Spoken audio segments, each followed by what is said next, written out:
In today's video, we're going to talk about keytars and the history of the keytars. Coming up!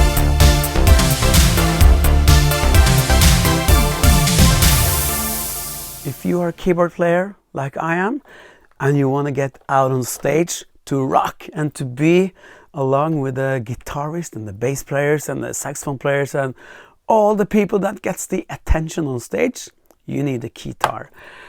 I found that out in 1986 when I bought my first Korg guitar, the RK100. But did you know that the first guitar ever came out was in 1795? That's really crazy. The oldest guitar-looking instrument is the Orphica. It was built in Vienna in 1795. And the reason why they built this instrument was simply to bring the piano to the campfire and the small parties around.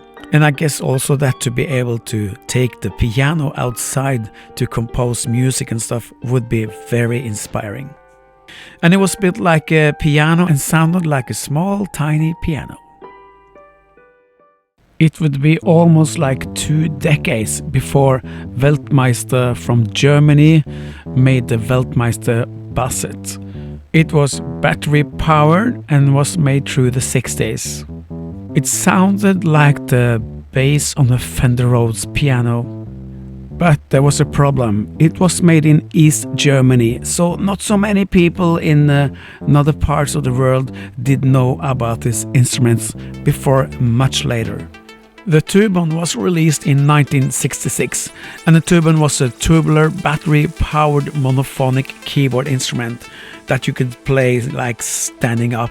The Tubon was primarily designed as a bass instrument, and it had 6 preset sounds: the tuba, the contrabass, electric bass, saxophone, and the woodwind, and it was commonly used by pop and folk bands in Sweden during the 1970s. But one of the few outside Sweden that bought the Tubon was Sir Paul McCartney. And the rumor says that the score of Strawberry Fields Forever includes the Tubon in the intro, but it was replaced by a trampoline on the final recording. In 1973, Edgar H.Winter strapped on his keyboard and ran around on stage, and he really started something. Watching the Edgar Winter video, I think that the Hillwood Rockeyboard RB1 from 1977 was so much inspired by the way that Edgar Winter strapped on his keyboard. So they made a keyboard that you can easily strap on. In 1978, a company from the US called Davis built the Clavitar.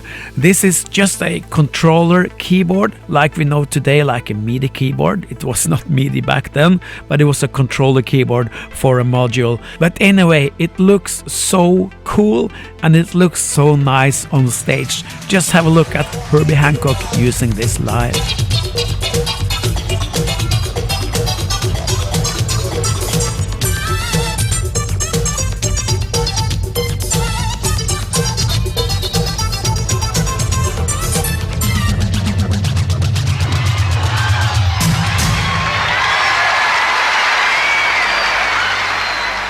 In 1979, the Syntar was made, and this was the first synth that was made to be a strap-on keyboard.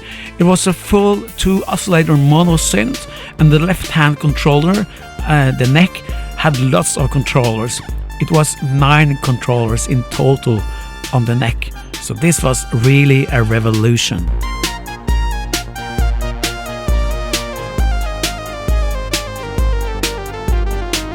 In 1980, the Moog Liberation came, and that was over 2,000 sold units, and it was based on the synth MG1 from Moog. So now lots of artists bought the keytar. James Brown, Santana, Herbie Hancock, Mark Jennings, Devo, Saga, and of course the very famous Jean-Michel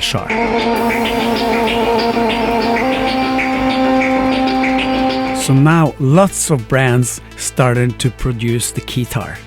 Brands like Roland, Yamaha and Korg, of course.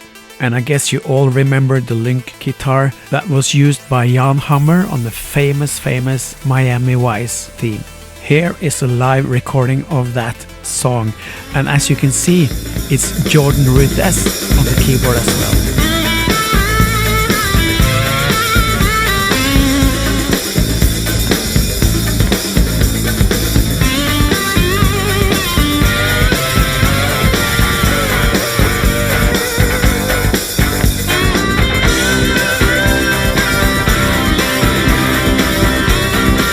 Jordan Rudess also has some great Keytars.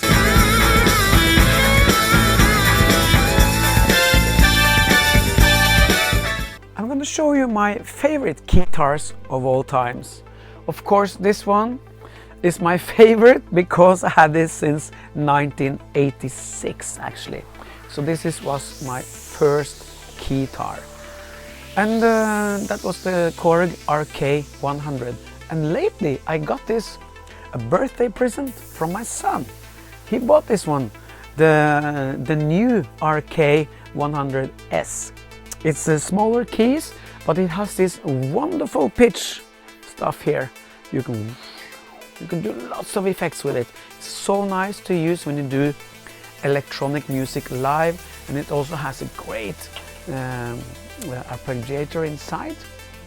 But my favorite when I travel is this one, because if you have seen YouTube stuff with me live, I really use this a lot, and it's because it's small.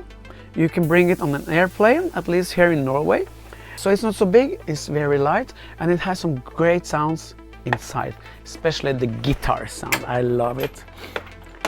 And the latest one, this one is also one I had. This is just a controller. It's very old as well. I don't use it so much.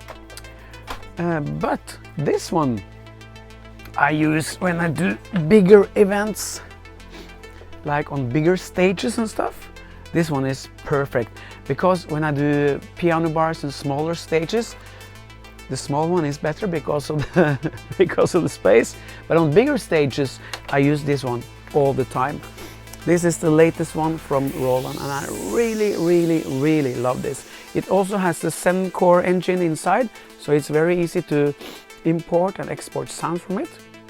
It's a great machine. So there you have it. The history of the Keytars, at least a part of the history, and of course my favorite Keytars. I hope you enjoyed this video, and I hope to see you in the next one.